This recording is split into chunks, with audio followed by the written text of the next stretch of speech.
kan soal tarif itu hal yang secara siklus ekonomi pasti terjadi dan yang harus kita perhatikan adalah apakah siklus ekonomi ini, perang tarif ini secara evolusionis akan mengarah pada semacam keseimbangan baru di dalam perdagangan dunia, karena masing-masing tentu akan lakukan aksi proteksionistis di awal, lalu mulai menyusun kembali apa yang kurang dari Indonesia terhadap Amerika, yang tidak mungkin diproduksi Amerika pasti akan diimpor. Itu udah hukumnya, demikian sebaliknya tuh. Tetapi kita mulai melihat satu keadaan di mana perang tarif ini perlahan-lahan creeping war ke arah perang terbuka, perang militer tuh. Karena kelihatannya ideologi Donald Trump itu ekspansionistis. Ideologi Donald Trump itu otoritarian. Padahal kita tahu Amerika dulu mempromosi atau membagi dunia antara negara-negara demokrasi dan negara-negara otokrasi. Kan itu dasarnya. Terus sejak Perang Dunia Kedua kita lihat bagaimana dunia didefinisikan oleh Amerika antara negara-negara bebas, yaitu Eropa dan Amerika sebagai penang perang, dan negara-negara yang berbahaya, yaitu negara-negara yang sifatnya otoriter.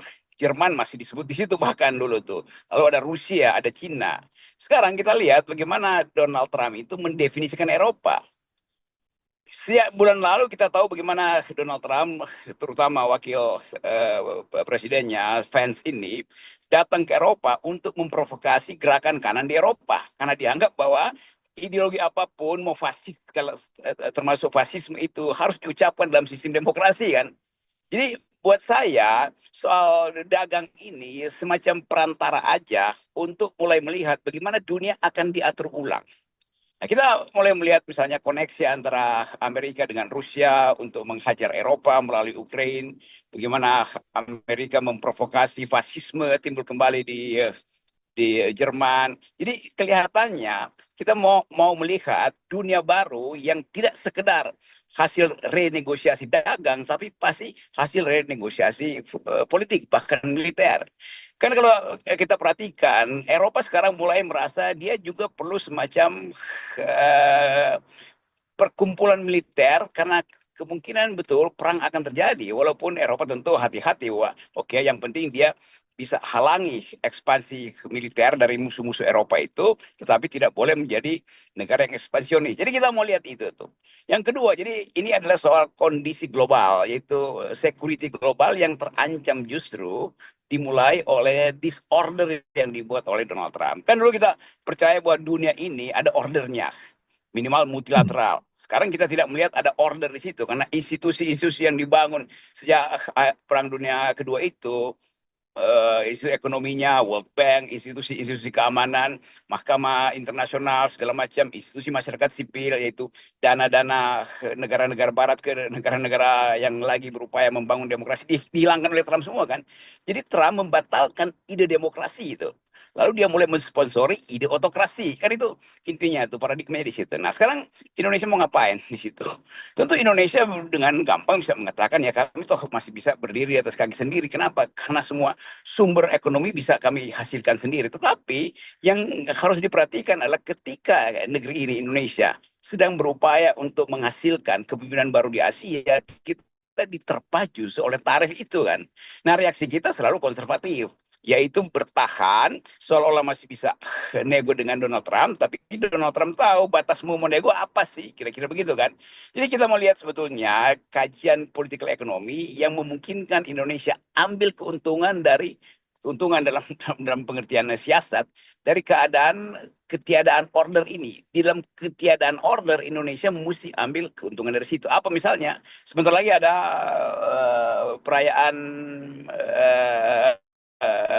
konferensi Asia Afrika minggu ini kan. Nah, mestinya Pak Prabowo masuk di dalam tema itu tuh, mulai mengucapkan bahwa dalam keadaan krisis order akibat ulah Trump ini harus ada tatanan dunia baru tuh, dan Indonesia pernah menjadi jembatan Asia Afrika. Kalau begitu Indonesia bisa kembali menjadi jembatan Asia Afrika untuk hal-hal yang menyebabkan yang idenya Pak Prabowo kan mau memimpin Global South dengan masuk BRICS segala macam. Nah ini yang tidak terbaca di dalam politik Indonesia tuh. Karena apa? Ya karena kita tiba-tiba gugup dengan bukan teguran, permainan tarif dari Trump. Itu saya kira yang harus kita lihat tuh. Karena kalau soal ekonomi ya kita sudah tahu bahwa Trump pasti tidak akan mundur karena dia ingin memaksakan kehendak dia sendiri, sementara Cina juga merasa oke, duel, tetapi yang bagi saya penting adalah value demokrasi itu dirusak oleh Donald Trump, dirusak dalam bentuk tadi berupaya untuk mengambil alih Panama, mengambil alih Meksiko, mengambil alih Kanada, mengambil alih Greenland. Kan semua itu sifat ekspansionis yang tidak ada dalam sejarah Amerika. Amerika akan terlibat dalam politik dunia, demokrasi, tapi tidak pernah ada, belum pernah ada sejarah Amerika siapa yang terbaca. Sekarang Trump bukan sekedar terbaca, mulai melakukan itu. Mulai jadi rasis, mengusir imigran, padahal kita tahu Amerika itu negara imigran. Mana ada yang namanya warga negara Asia Amerika, semuanya datang dari Italia, datang dari Eropa, datang dari Asia, kan itu intinya. Jadi buat saya yang relevan bagi Indonesia untuk kita dalami adalah mulai terjadi semacam pembatalan ide demokrasi, dan itu bisa merambat ke Indonesia tuh. Jadi kita mesti hati-hati melihat ini karena ada contagious effect, ada efek berantai. Setelah Trump menang, mungkin Trump akan membantu gerakan sebetulnya gerakan kanan di Indonesia atau gerakan rasis di Indonesia itu. Kan itu yang mesti kita baca karena kekuatan pengaruh dari hegemoni Trump di dalam mendefinisikan dunia baru nanti yang dia sebut New Order itu nanti adalah mempersilahkan semua order itu hidup, termasuk order yang pro pada fasisme, pro pada rasisme, pro pada class of civilization itu dimodali oleh prinsip bahwa liberalisme harus tiba di semua dunia itu. Karena itu class of civilization nggak ada soal menurut Huntington, di ujungnya itu terjadi liberalisasi dunia. Nah sekarang justru ide itu dibatalkan oleh Donald Trump.